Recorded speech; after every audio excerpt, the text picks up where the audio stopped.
I'll mute until you introduce me, brother. It's okay. Hello, everyone, and welcome to my new show called Out of Nowhere. Well, my guest today is Brent Thompson. Brent is having an experienced several varied paranormal events, such as ghosts, UFOs, and strange phenomena. Brett has been on a journey to understand the worlds of the strange and the unusual. Can we please welcome Brent to the show? Hello there. Oh, thanks, Bob, for having me. And my last name is Thomas, not Thompson, but that's okay. Oh, Thomas, I mean, No, it's all yeah. right. All Thank right. you so much for having me. I really appreciate it. I always love coming on different shows and talking about myself, which sounds narcissistic, but it's just because I really love what I do. You know, I love doing this and I love talking about the strange and unusual and my own experiences. So this is a real pleasure. Thank you very much. How did it all start for you then? And the paranormal. I've had pretty much a lifelong passion for it. I'm not one of those people that grew up with a lot of like at a young age having, ghostly experiences or anything unusual and bizarre, but I was fascinated by it because I've always been enamored with the fact that the world should have mysteries. It should have discovery that's just out there still waiting for us. We're really conditioned to think about the world as this really rigid box. This is reality. And in this reality there's absolute rules and you can't bust out of it. This is the way it is. Go back to sleep. But I think that this stuff really reinforces the idea that there's so much more going on here, and that reality isn't really a box. It's a fluid dynamic thing, and that's what the paranormal represents. So for me, that's what I always was fascinated and passionate about. Now, I didn't have experiences growing up until I turned 14, and I've told the story dozens and dozens and dozens of times. So I'm happy to retell it if you want to hear it. But Yeah, please, it was yeah. it was an experience with what I think was a Bigfoot, and it was pretty terrifying actually. So I grew up in Minnesota, in the southeastern part of the state, which is largely agricultural, but there's still a lot of forestry and wildlands around. And I lived right in the river valley for the Mississippi. And in fact, the bluff behind my house was called Rattlesnake Bluff because, apparently there's a lot of rattlesnakes up there. But in all of my years as a child going up on that bluff, I never saw a rattlesnake. And so every once in a while you'd hear them off in the distance, like, and you go, oh, don't go that way. Yeah. But that was my experience. My childhood, I grew up very rurally and out in this wooded area. So there wasn't a lot of people around, and most of the area was seasonal houses back then. It's not that way anymore. There's now a bunch of year-round houses and huge houses because everybody bought the view when the push for real estate came. But when I grew up, it was pretty much just a fishing location where people would have cabins and fish. So but my house where I grew up butted up against a state forest, and this is again in southeastern Minnesota. So as I said, I grew up in those woods. That was like our playground, and I never had any weird experiences or anything. And it wasn't until I was about 14 years old and I was hiking up on the bluff with my friend, and it's pretty rugged, and there's some really steep, treacherous parts, but we'd been doing it my whole life. That was just what we did. So we hiked up and we're just bumming around on the bluff, maybe rolling boulders down and stuff, like that's one of the things we did as kids. Like, hey, listen, let's watch this, see what this one does. And that was what we were doing. And the day went on. It was a summer day. There was no school or anything. So, but it was getting later. So we're like, yeah, we should probably head down because it really gets treacherous if you get caught up there in the dark. And I've done that. And, and you're basically just like feeling your way down. There's no light. And so we started working our way down. Now, this isn't like when you think of forest lands and stuff, you think a lot of people think of these real dense woods, and that wasn't this at all. Mm. It's very old woods. So you know how they're really kind of open. There's lots of trees, but there's a lot of leaf litter and not a lot of scrub and stuff growing up in there. It's a very mature forest. So it's not like you couldn't see around you very far. I mean, you could see off into the distance quite a ways. So we're working our way down and we get to the spot and we're, taking a break, just kind of surveying the route ahead. And we're just looking and it's kind of on this drop off it's basically a ravine that we're going down, and this is just a seasonal run for melt off. There's no actual flowing water 90% of the year, but when the spring melt off comes over the aeons, it's carved this beautiful ravine.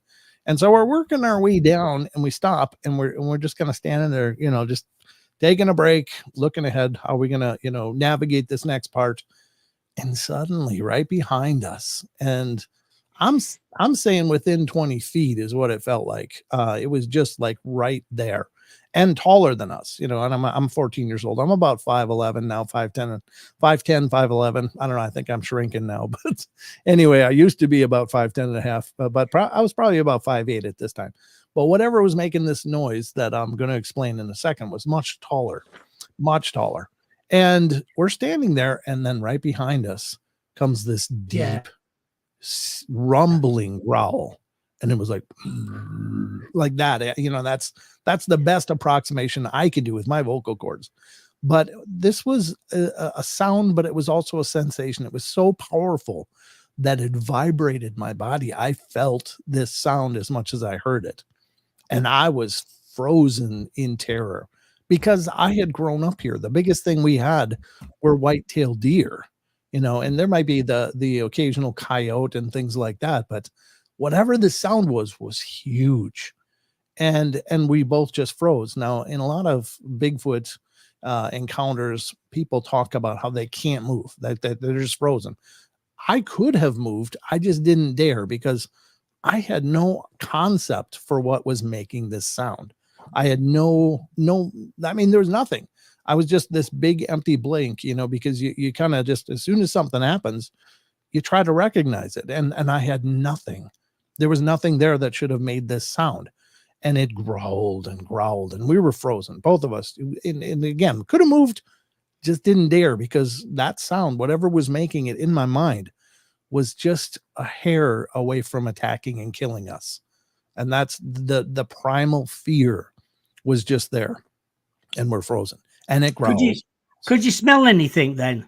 No, there was no smells, nothing, nothing. And it was just this rumbling. And I finally said to my friend, I'm like, what the hell is that? And he goes, I don't know, but we got to get out of here. And so we did the only thing we could do, which was run. And we ran down this treacherous ravine. How we didn't break our necks or fall or, I don't know, just by the grace of God, but we ran, and whatever it was didn't pursue. Now, I didn't look. I could have turned and looked, but again, I didn't want to provoke anything at that point out because I thought I was dying. I thought I was just a second away from being dead. And I didn't want to know what that looked like. It was like, that's not the last thing I want to see before I'm dead. So, but then we ran, and whatever it was didn't follow. And we ran all the way down until we got to the country road. And then we just kept going until we got home. And there was no concept of this. I had no idea what could have made this sound. And it wasn't, and I've told this story many, many times, but Yeah. it wasn't until I'd never heard a sound like this in my life. And I'd watch nature shows all the time. I heard bear growls and sounds and lions and different of the natural fauna of our world. But this was so much different and so much more powerful than anything I'd ever heard. And the first time that I heard a sound that approximated what this rumbling growl was like was when I went to the first Jurassic Park movie. And it's that part where the kids are in that SUV that's on the automatic car that's on the track, and it's Oh stopped. yeah, yeah. And that T-Rex comes down and it's like, and looking in the window, and all of a sudden it all flooded back. This happened when I was 14. I didn't see the first Jurassic Park until it was in the 90s, somewhere in there. And it was just all this child memory came back. And I was like, Oh God, I know what that's like. I know what that's like. And I still didn't know what it could be, but I knew it couldn't be a T-Rex because that's just not happening in Minnesota or maybe anywhere. But it wasn't until years and years later, and I was doing a product shoot. Um, well, I should back up a little bit. I discovered Finding Bigfoot when that came out, and I loved that show. A lot of people give it a lot of criticisms and stuff, Yeah. but Finding Bigfoot really opened up the narrative for people to talk about it, which had never really been a thing before. Now, I knew what Bigfoot was at that age, at 14, but according to Leonard Nimoy and In Search of, it was in the Pacific Northwest. It wasn't in Minnesota. It was in this little section of the country, California, Oregon, Washington, and into British Columbia, Canada, up into Alaska. It was there. It wasn't in Minnesota. So it didn't, that never made a translation for me. Not to mention I wasn't familiar with what sounds it makes. But anyway, but when I was watching Finding Bigfoot, they would discuss things like what signs people attribute to them, what ranges and where these claims are coming from. And it was like, oh my God, these things are everywhere. And I started looking into it and looking into it. And again, when I was doing a product shoot for some outdoor survivalist products, I was going out in the woods with my eldest son, and we went up into the woods in that region about a mile and a half away from where that original sighting was. But we were just putting these things out and taking pictures. And it wasn't until I was doing that and I had this weird urge that I needed to go higher up on that hill. You know, we were kind of on the flat before it really rises into the rocks and stuff. And so I was like, well, I was told my son, I'm like, Sheldon, we gotta go up here. There's something I want to check out. And I didn't know why. It was just like this intuition. So we went up higher and I found a 6-inch tree. It wasn't an adult tree, but it was about 6 inches in diameter, broke and laying down at about 4 feet off the ground. There was no other deadfall or litter that would have done this. Now, remember, this is a protected state forest. So it's not like people come through and log and clean it up and stuff. This is a forest. Nothing should have broken that tree. And not to mention, young trees are very pliable. They just don't snap. You know, they don't do that. And so I was like, oh my God, that's like Bigfoot. And then I found a structure, like a dugout structure with broken off logs that were covering it, and then kind of leaves on top of that. And I was like, oh my God. And all of a sudden it just made sense. It's like, that was that growl. Maybe it was a Bigfoot. Now I can't say I had a Bigfoot encounter, but I had an encounter that might have been Bigfoot. Exactly. Yeah. I suppose it was frightening at the time. Yeah, absolutely. It was Was you terrible. frightened? Scared? Did you tell your parents when you got back then? No, because I just didn't know what to do with it. I might have told my mom. My mom and I were real close, and I'm pretty sure I did, actually, now that I think about it. My mom and I would just talk about anything and everything. And she's like, I've never heard of anything like that around here, you know, and I didn't know either.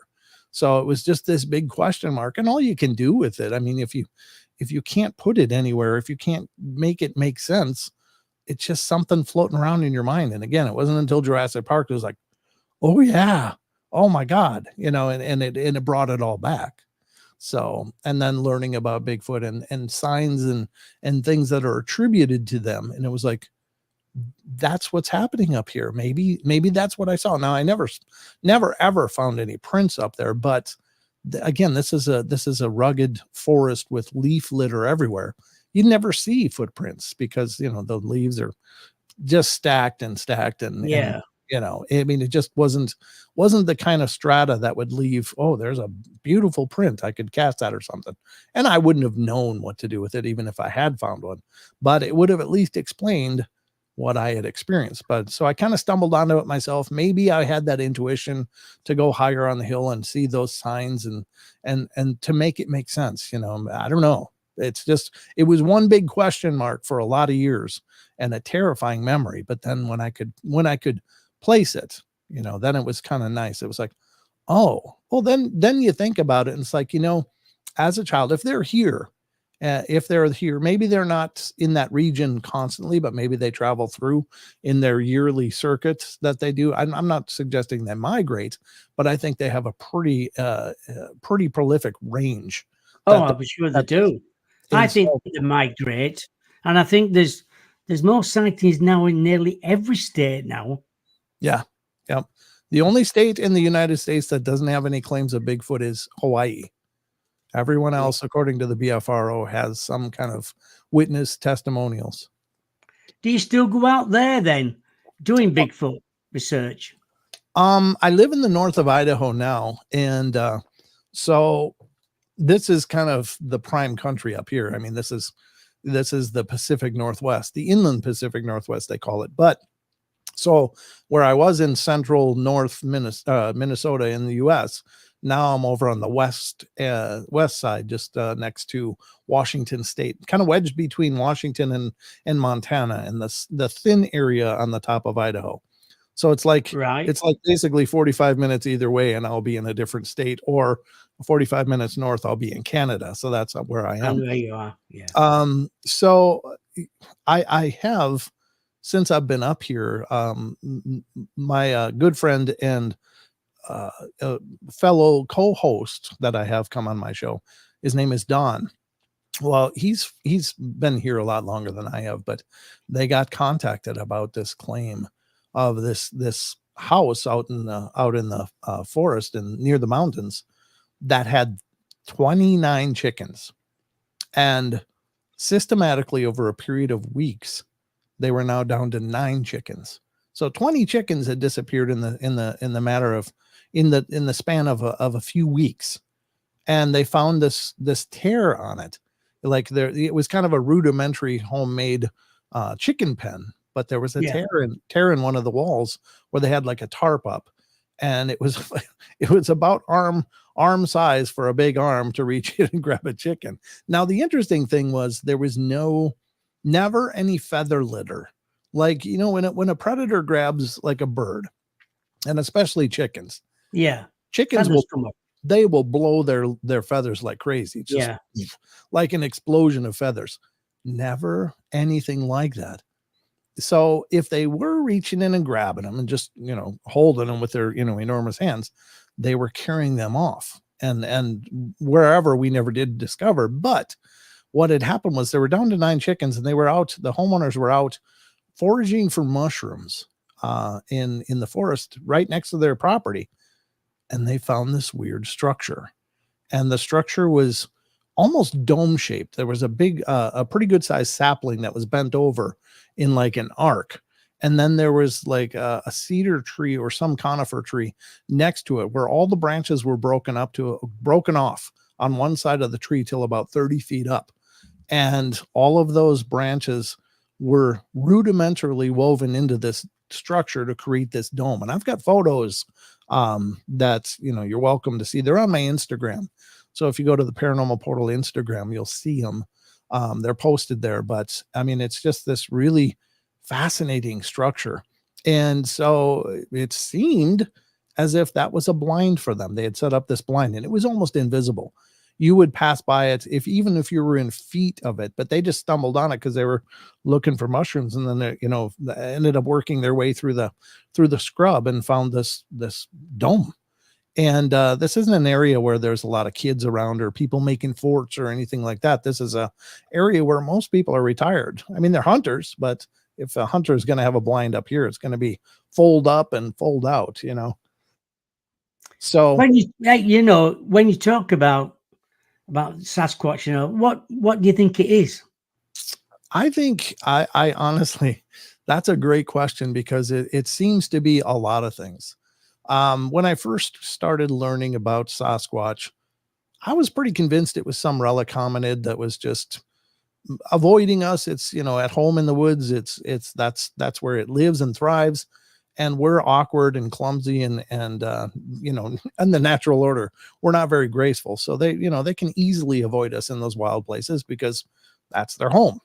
And so I was pretty convinced about that. But however, doing the shows and hearing the number of different witness reports and some incredible supernatural reports, they might be some relic hominid, but they might be something else. Maybe they're not really from here, but they can come here.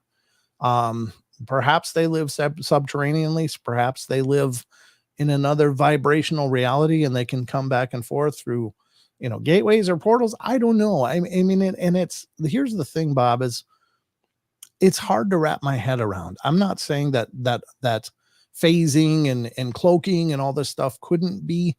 I just don't understand it, because there's nothing else in our natural world. And I mean, outside of cryptozoology, there's nothing else that is demonstrated to cloak or to camouflage unless it's reptilian or it's some sort of a, I think, cephalopods or whatever, like cuttlefish and octopus. I don't know if Yeah. those are cephalopods. I think they might be, but anyway, I'm just throwing out a big word just to look smart here, Bob.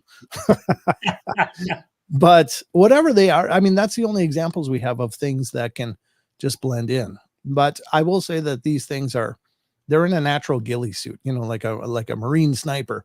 They just get all decked out and they become the forest. Well, that's the natural state of these things. They're covered in hair. They don't have a real concise silhouette like we're used to identifying. So, maybe they just really blend well. But I think that they're obviously flesh and bone, because they leave footprints. They've been observed eating. They've been observed hunting. They've been observed interacting physically with the world around them. People have seen them break things and throw things.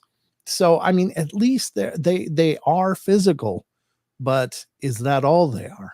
And that's the big question mark. I can't possibly speak with any authority on that because, geez, I don't know. Here's a question from Alison here. Okay. Hi, Brent. Some people claim to connect to them telepathically. What do you think about that? Okay, so that's a great question, Allison. And here's the thing. I think that animals communicate in that regard to some degree, and it might be more of an emotional thing rather than a vocabulary. If you look at a lot of dog trainers say, that the problem isn't the dog, it's the dog reading the human. They just cue off of that energy. And so I don't think telepathy is as esoteric as we think it is. I think it's a very natural part of our natural world. We have this concept of our mind that our thoughts stay in here, and our emotions stay in here. But I think honestly, I think we radiate these things out from us. The energy of our thoughts goes out. And that's why I think sometimes you can just tell what your best friend is thinking without them saying a thing, or a family member or something. I think that we do have a natural apparatus for that. What they generally call it in the Bigfoot world is mind speak. And I think there's a precedent for that. I've talked to several witnesses through the years who have experienced that. I've heard hundreds and hundreds of claims of people reporting that. And so I think, whenever I'm looking at a body of reports like that, you think, well, can a witness be wrong? Yes. Can they all be wrong? I don't think so. And that's where the rub for me comes. So I think it's very possible, probable. And, it's probably something that lies somewhat dormant in us because our world demands we're so overstimulated. We are overstimulated with our smells, our sounds, our visuals, and every part of our existence is just this explosion of all of these senses. So when we go out to the wild places, we're out of our element, and so maybe that's that function that might have been more prevalent in different versions of ourselves or more earthly communities such as tribal peoples and people that have a very deep and profound spirituality. I think those things are probably more prevalent and more common, but in our Western ideologies we just think, wow, that's weird, or boy, this person really has abilities because they can just pick up on this stuff. Well, I think we all have it in us, and I think everybody's probably experienced times in their life where they just know something without knowing it. It's just we are plugged into this universal web, whether we acknowledge and are aware of that or not. And I think sometimes that universal web of things, the divine mind, whatever you want to call it, comes through even through all of our overstimulated selves. So yeah, I There's think. always there's always a question about um, the presume, but when Bigfoot are around, UFOs are around at the same time. Mhm. What's your theory on that? Well, here's the thing with I don't necessarily subscribe to the idea that these are an extraterrestrial race. I don't know how to get there. I do know that there's a correlation between UFOs and people citing Bigfoot. Like, well, there's a UFO. Well, look, there's a Bigfoot. Now, I think it's extraordinarily premature to go, to connect those and say, well, there's a Bigfoot, there's a UFO, so obviously it dropped it off. Now there is the potential that I mean, UFOs and these other intelligences do abduct people. People are abducted and have some pretty horrendous experiences, and some are more benign, but they do whatever these intelligences are, they seem to be studying us. But maybe they're studying them too. Maybe we're not the only thing they're studying. Maybe they're, picking up animals and studying those. Maybe they're picking up everything they can find to study those. Now, I do think with the Bigfoot is there's one real consistent factor in so many reports about Bigfoot, and that is that they are extraordinarily curious. They will come up to campsites, they will look through house windows, they will, just see what we're doing. We in many people in the communities say we are their entertainment. And I think that makes sense. That if you grew up and you've been looking at sticks your whole life, it probably seems pretty fascinating to see a TV or some technology or the different lights and sensations. So I think they do come in and really check us out. Now, if we're fascinated by UFOs and if that gets people standing in the street pointing, why wouldn't it do the same for them? So that's maybe why they're sighted and they're going, oh, look at those lights in the heavens, just like we are, So I think they probably kind of forget themselves and come out of their cover, and they're fascinated by it just like we are, and maybe that's why they're witnessed in the same proximities. Oh, exactly. Yeah. When we talk about the paranormal, Mhm. what are ghosts? What are ghosts? Well, Bob, how much time do we got? I'll tell you what, I don't, ghosts is just this blanket term. I mean, anything that we experience becomes that doesn't have a physical form and interacts in our environments, well, that's a ghost. Well, I don't think, you know, uh, traditionally speaking, we regard ghosts as these formerly living people that are, for some reason, haven't transitioned. They remain earthbound or present in our realm for some reason, and it could be any number of reasons. And they're just here, and sometimes they're a nuisance, sometimes they're horrible, sometimes they are, more benign or even mischievous. But we kind of just give that the blanket term. Well, those are ghosts.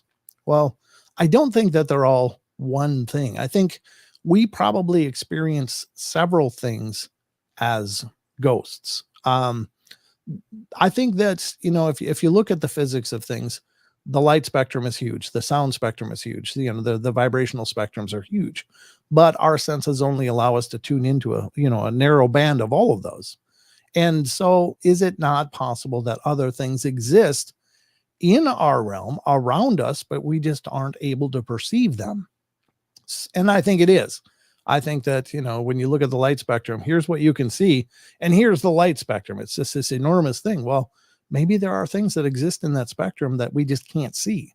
But they can still interact in our realm because maybe they're aware of much more of it.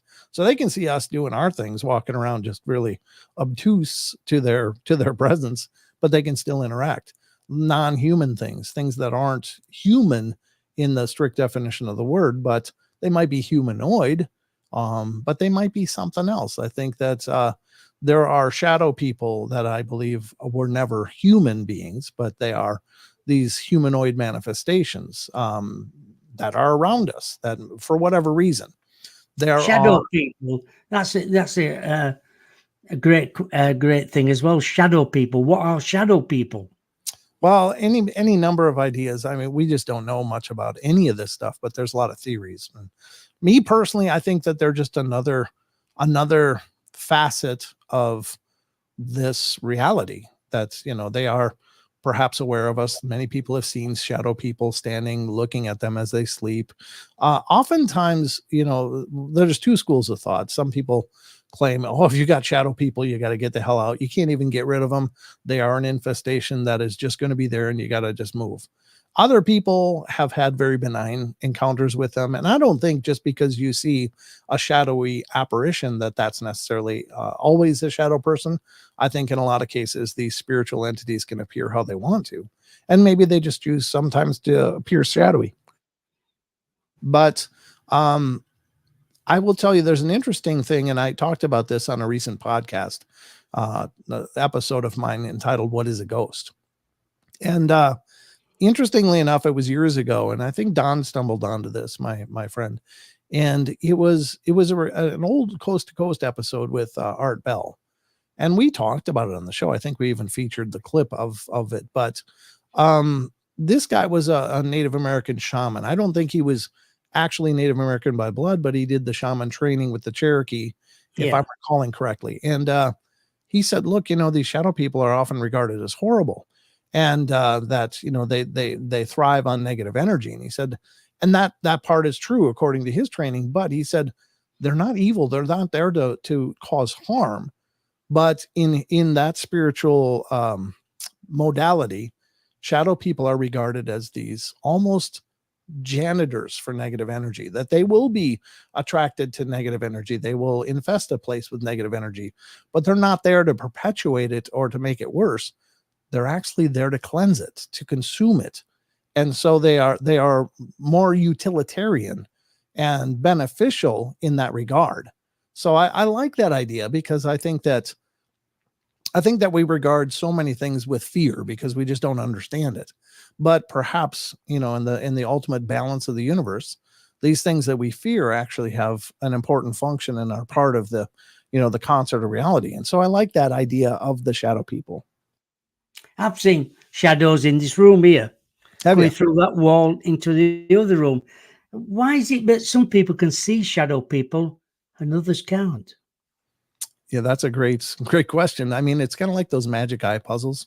Why can some people see those and other people can't? I'm one of those people that can stare at those things pretty much all day, and I've only probably gotten about 5 of the hundreds I've tried to look at. I think that, each of us has a different level of awareness, and it might just be in the moment. I think that we all have the capacity to open up, and it's part of us being an energetic being ourselves to perceive these energies. It's just, where are you at? What's going on in your world? What is your mind focusing on? What are the stresses in your life? All of those things I think are important considerations, because to truly observe anything, you've got to be focused on observing it. And how many people are really focused on finding spirits? I mean, in our community, tons, but I think that these things, are a part of us.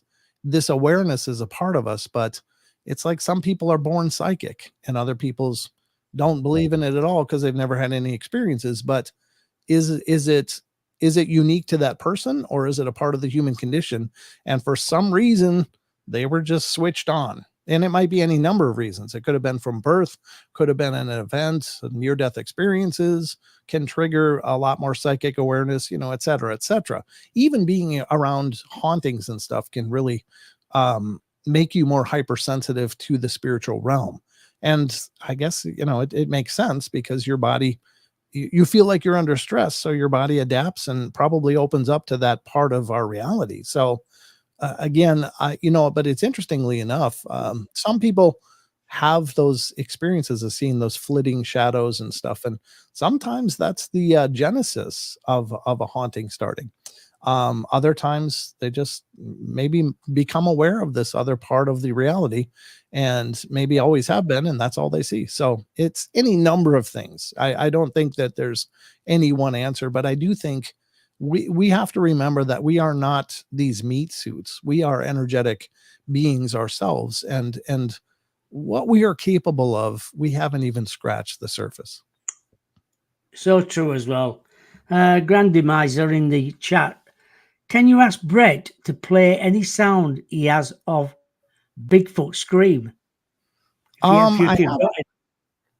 I have some sound files somewhere, but if you're asking me to hunt for them on my hard drive is a forest of I files. can imagine so. And I've thought I was being organized, and I've lost so many things on this hard drive. They're still there somewhere, but it's not just I wouldn't want to waste the show time hunting through files and folders to try to find. Exactly. I will Exactly. tell you, if you want to hear some good Bigfoot sounds, go to the bfro.net website, and they have a segment on their menus where you can hear some Bigfoot sounds and play those. Some of them that have been recorded that are regarded as authentic, and it's pretty fascinating. When you've been on a paranormal investigation, have you ever been attacked or scratched or anything like that? No, I've been scratched before. I've lived in several haunted houses through the years, and I've woke up with some strange scratches. I can't say for sure they're paranormal, but they are curious. It's like, where did I get that big scratch from on my leg, or something? And I don't know. It could be, but honestly, I've not been, I can't say ever, but there's some things that I've experienced that I'm just not prepared to talk about. But I will tell you that when I'm investigating, no, the closest I came to that, and this was just last year, I was in Vernal, Utah at a conference, and there was an opportunity with two friends of mine. Don and I went with Jaron and Roman Daniels, who are the hosts and creators of Supernatural Station podcast. Well, they're from Utah. And they said, hey, my family has property down in the Uinta Peninsula or the Uinta Basin. And we were going to head over there. You guys want to come with us and we'll just investigate it? Because they had a lot of activity there. Family, it's kind of a family plot that different times people will go from the family and camp. And there's been many encounters there. So we went there and I pulled out the my REM pod, and I did flashlights tests and so many other things, K2, and doing recordings and stuff. But we had the REM pod went crazy, and I thought maybe the thing's broken, but it just wouldn't stop. It was like lights are flashing, the thing is just screaming. I'm like, well, this is annoying. I'm going to shut this off, because it was just constantly firing. And I'm like, oh, okay. So did a flashlight test and got some responses, some really cool responses. I've got Yeah. video of it somewhere. I haven't made it into an episode yet for my channel, but just got some really compelling responses and stuff. But during this, the Jaron from Supernatural Station, he was standing close to me, and all of a sudden he shot forward. He said, looked around, he's like, oh my God, I just got pushed. I'm like, oh, weird. So we continued the investigation, and then at the end, we kind of closed it all up, and we went back to our hotel. Don and I were sharing a room, two beds, not the same bed, but we're sharing a room, and Don hits the pillow. He's out like a light bulb. He's just gone. And so I'm just kind of unwinding. I mean, I was exhausted because it was full day at the conference, and then going out 45-minute drive away and investigating for several hours, then coming back. So I was exhausted. So I just got ready for bed, and I finally just settled down and let Don's sawing logs kind of lull me into a relaxation, because that, noises don't bother me when I'm going to sleep. So I'm laying there, and I'm laying there in the bed on my side, on my left side. I got my back to Don, who is in the next bed, just sawing logs. He's out. And I'm starting to relax, and I get into the point where I'm just feeling like I'm going to drift off. And then something shoves me, and it rolled me over in bed. I'm laying on my side, kind of in a semi-fetal position. It pushed me so hard that I went over on my belly, and I got pissed. I got so mad, Bob.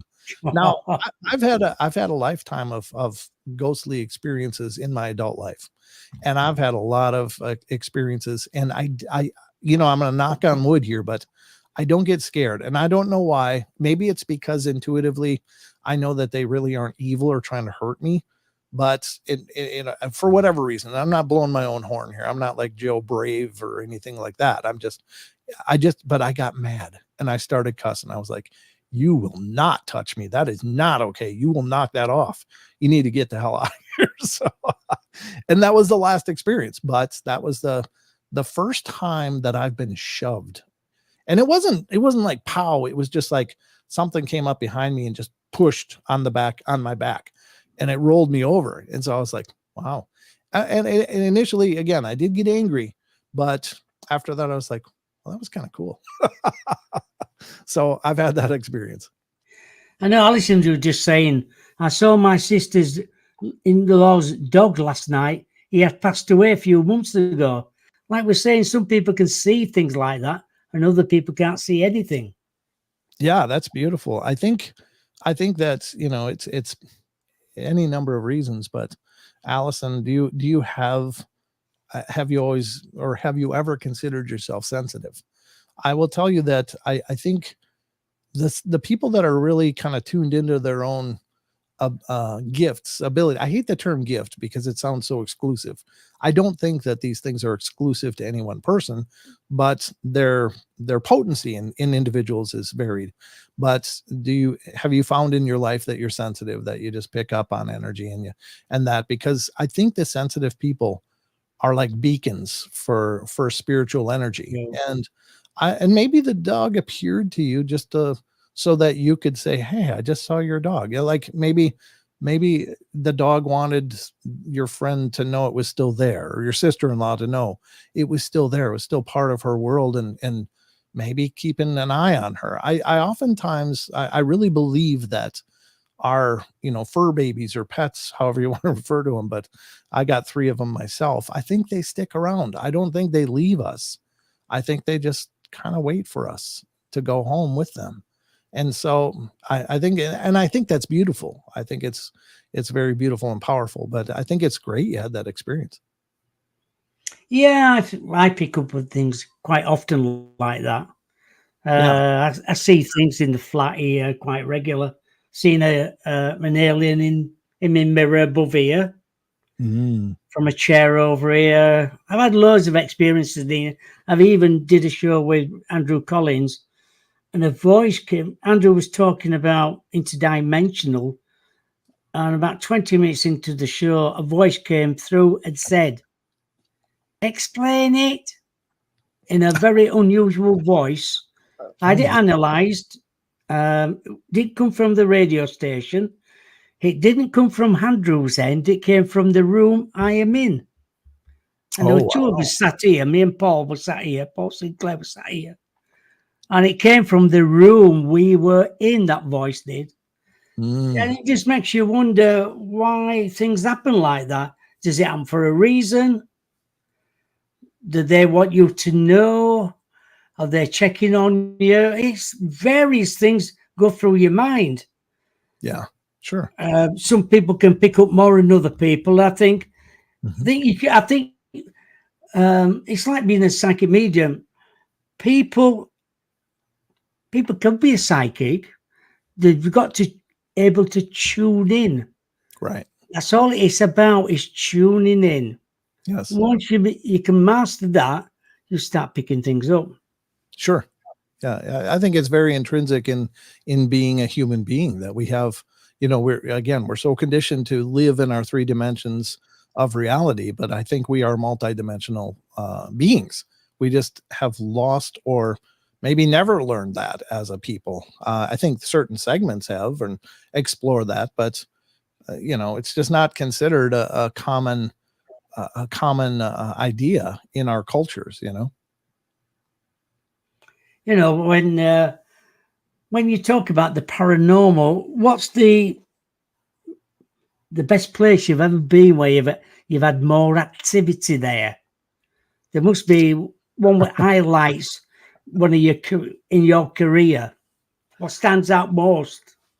I honestly, some of the most profound activity I've had is in places I've lived. Even though I've gone to haunted hotels, I've been to a decommissioned hospital over what was it? I can't think of the name. I'm drawing a mental blank for some reason. But I've been a lot of different places researching, and I've had activity. But some of the most profound activity I've had has been in places where I've lived. And I suppose that has to do with familiarity, both from the spirits, entities that are around, and me being Hey, familiar. you know, Could it be from your past life as well? That's, anybody's guess. I don't pretend to know a whole lot about that.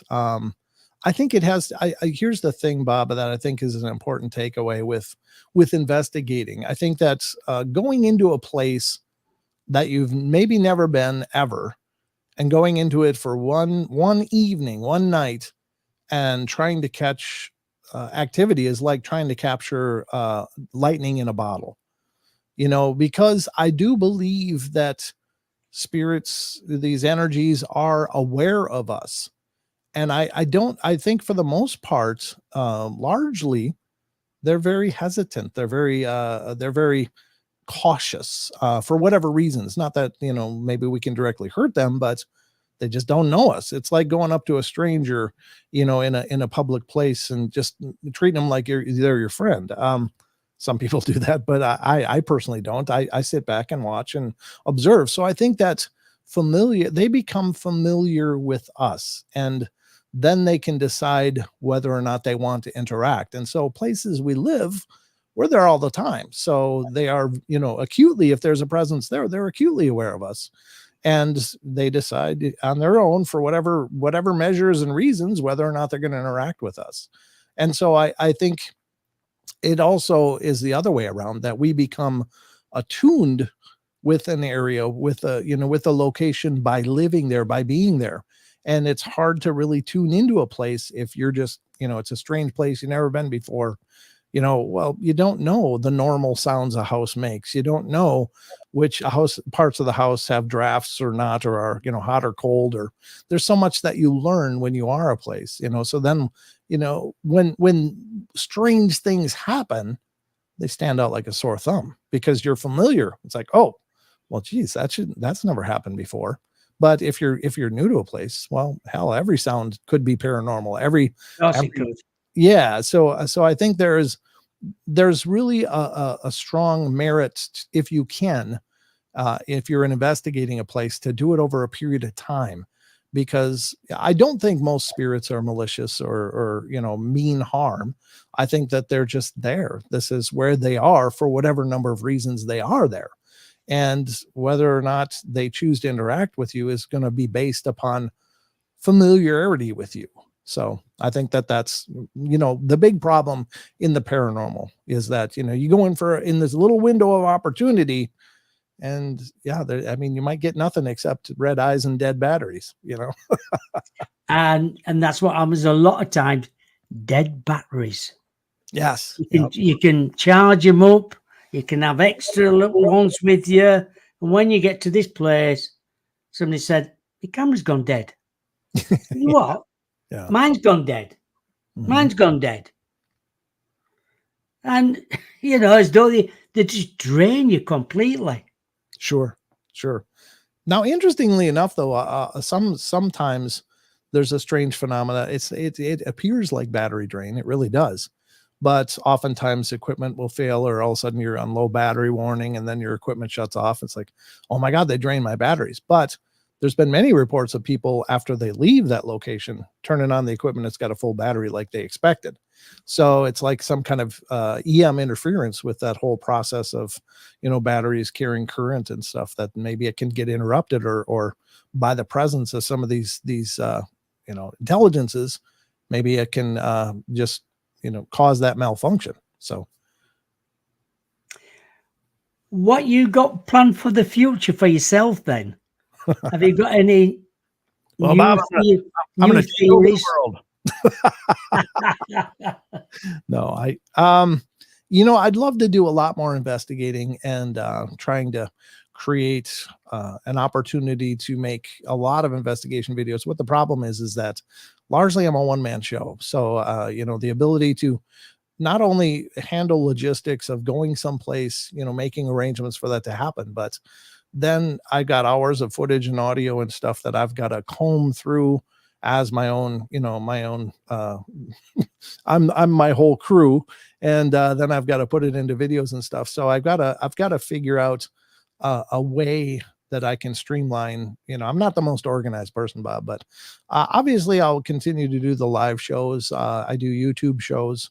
that are 2 hours long, where we dive into a variety of topics every show. Hmm. And then I do the weekly podcast, which is an interview or discussion with somebody, or me talking about a phenomena. And those are, so currently I'm doing 3 live 2-hour shows a week and a podcast episode a week. And so that's 4 shows plus handling all the back end stuff with doing these shows, and staying in contact with my community, and then trying to plan events and conferences and appearances on other shows and stuff. So my schedule's getting crazy busy, and which is wonderful. I love doing this. It's that old saying, Bob, you find something you love doing, you'll never work a day in your life. And that's me. I mean, I'm busting my tail off, but I love every minute of it. Oh God, yeah. Any thought about doing a documentary? Yeah, I mean, I actually, I was planning on actually trying to do a Bigfoot documentary at one point. And so that's where I wrote, I write music as well, Bob, when I can. And if you're listening to my shows, any of the music you're hearing is things I've written. So, All right. if you've tuned into the podcast, if you've tuned into the YouTube shows, outside of the news transitions, everything else I've written that's musical, on the live shows, the news transitions were made by Wes Germer of Sasquatch Chronicles. So, but I really was planning on doing this Bigfoot documentary because I'm fascinated with all of this stuff, but I was just really zoning in on Bigfoot. And I'm like, I should put together something about this, just to give, put my ideas out there and such. So Yeah, well, why not? I started formulating it, and I wrote some music for it and stuff. And, and then I just kind of fell to the wayside because life happens and continues to happen. And I just didn't have the time or energy. And I didn't want to throw out something that was really mediocre. If I was going to do something, I really wanted to do it as well as I knew how. So the one thing that I have done, and I've got a lot more to do because I have several investigations, is putting together, when I've gone to these locations, investigation videos, and, highlighting the evidence that we found, to give the backstory and stuff. And I've released one video, and that was kind of well, actually 2 videos. The one I kind of released for my members and showed them on one of the member streams that I did. And they were wonderful about it, but gave me some great feedback. And then the second one I did with another friend, Jimmy Cipriano.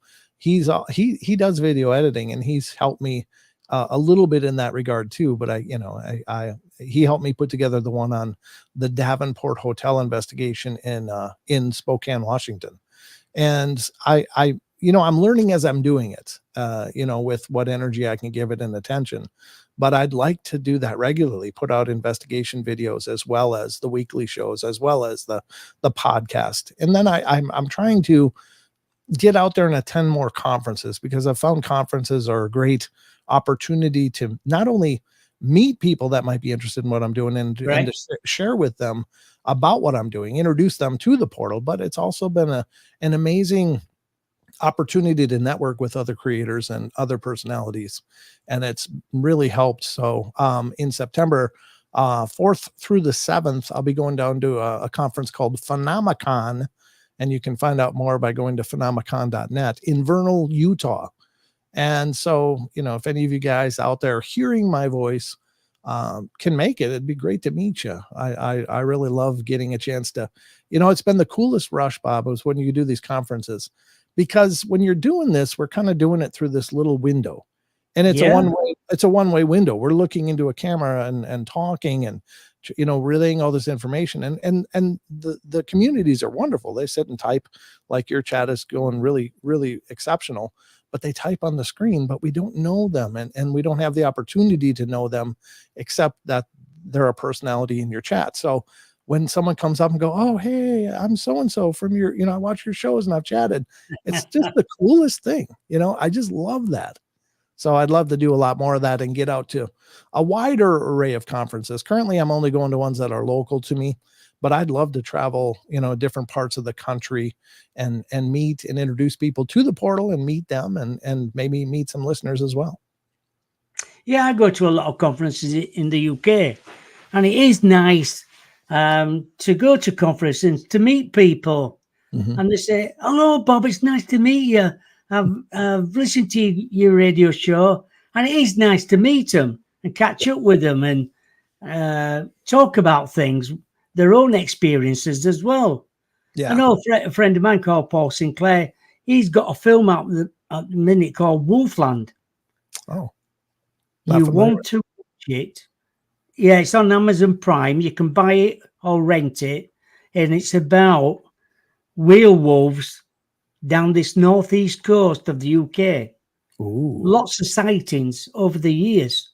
Oh. And in fact, there was a sighting not long ago, about 3 weeks ago, during the day, one early morning, chasing a deer across a field Oh, wow. by Sunday on a train, Oh, jeez. and say, "What the hell is that?" Was it bipedal or was it quadrupedal or what did it look like? Dude, Bipedal. was But if you get chance, watch Paul's film called Wolfland. Wolf Land. Okay. Yes, Okay. very interested film about what's been happening.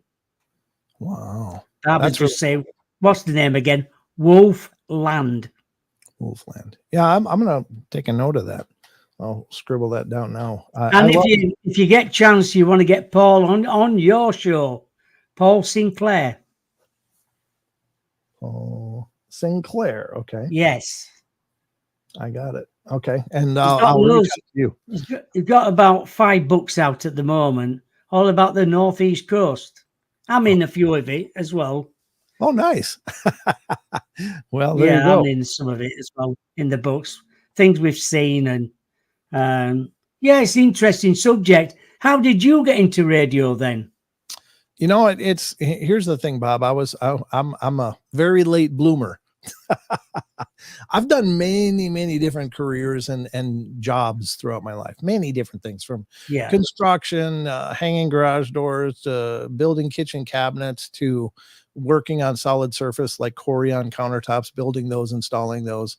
I've done retail. I've done corrections for a number of years.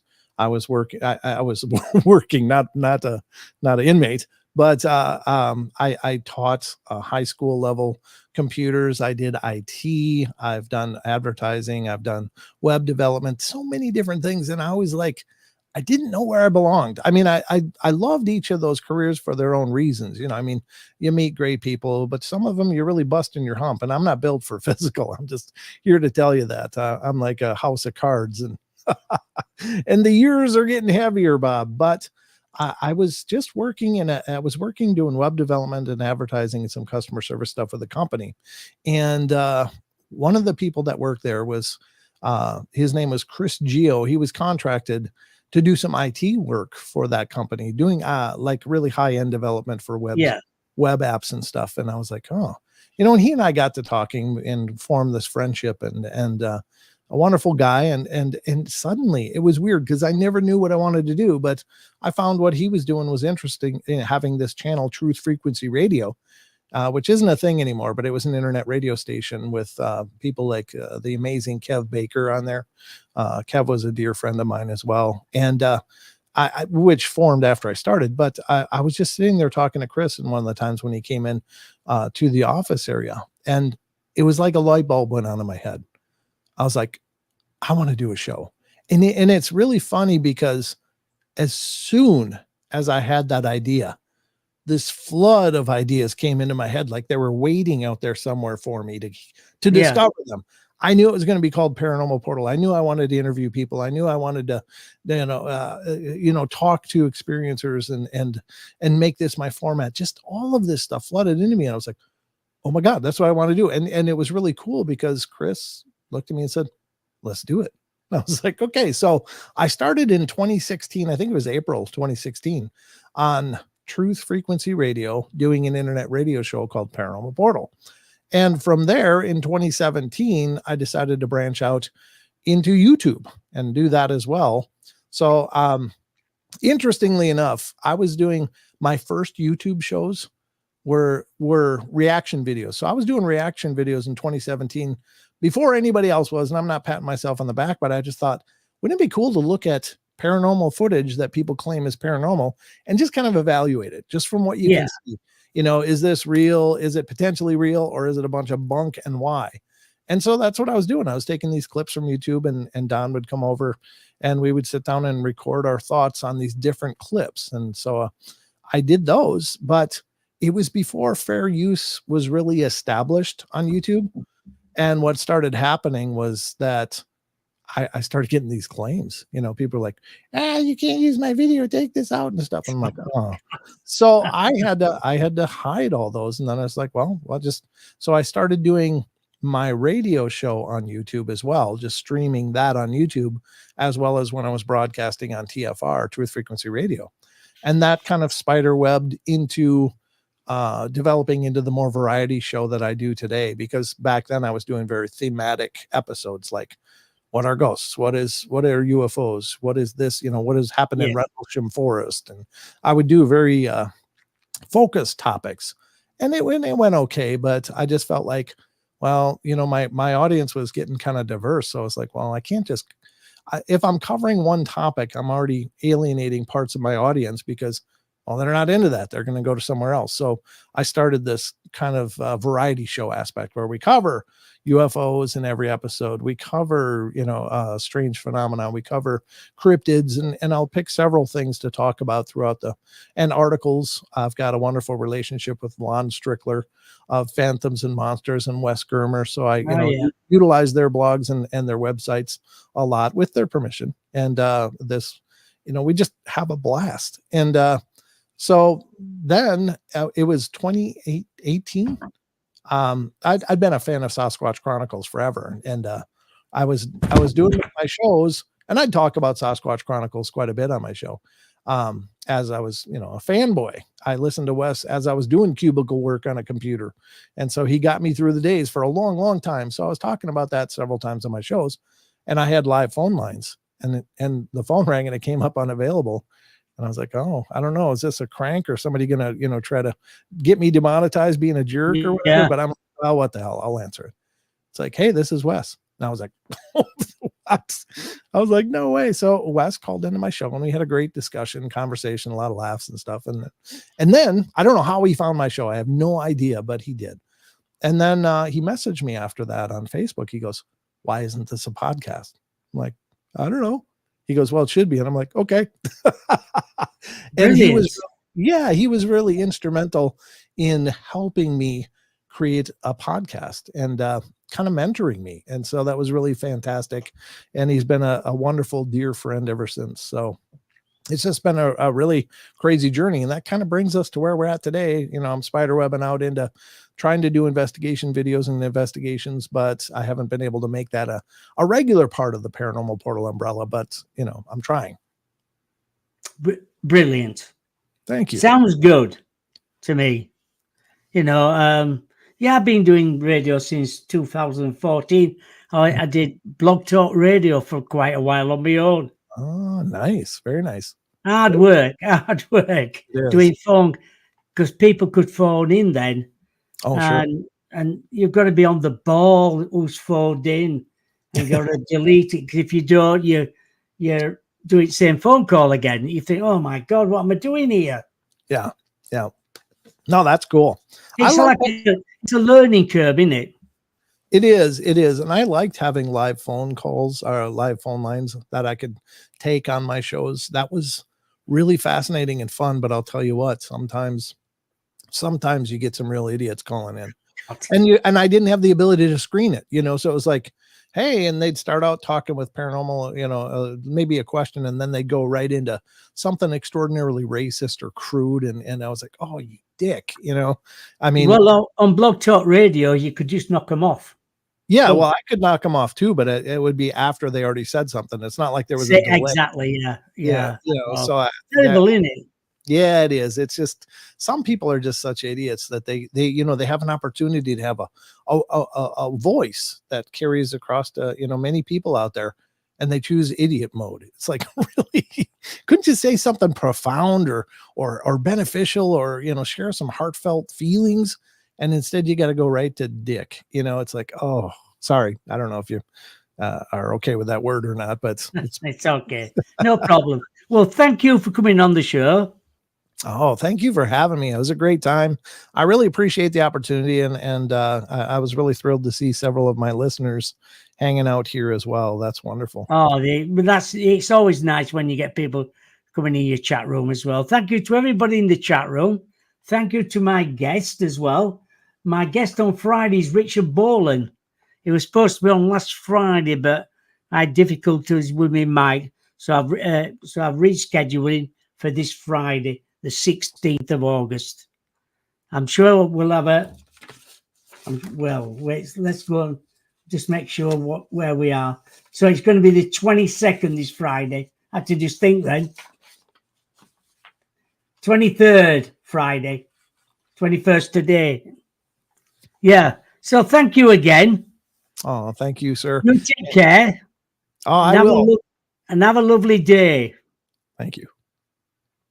I'll catch up with you very soon as well. I shall come on your show sometime. Oh, there you go. Yeah. We could definitely make that happen. Sure. I'd love to hear more about your experiences.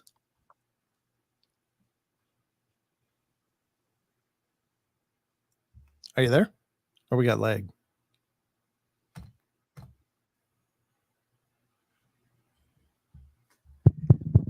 Yes, thank you. Yeah, it'd be great. That would be. Okay. I think we had a huge leg spike there. So I was like, oh.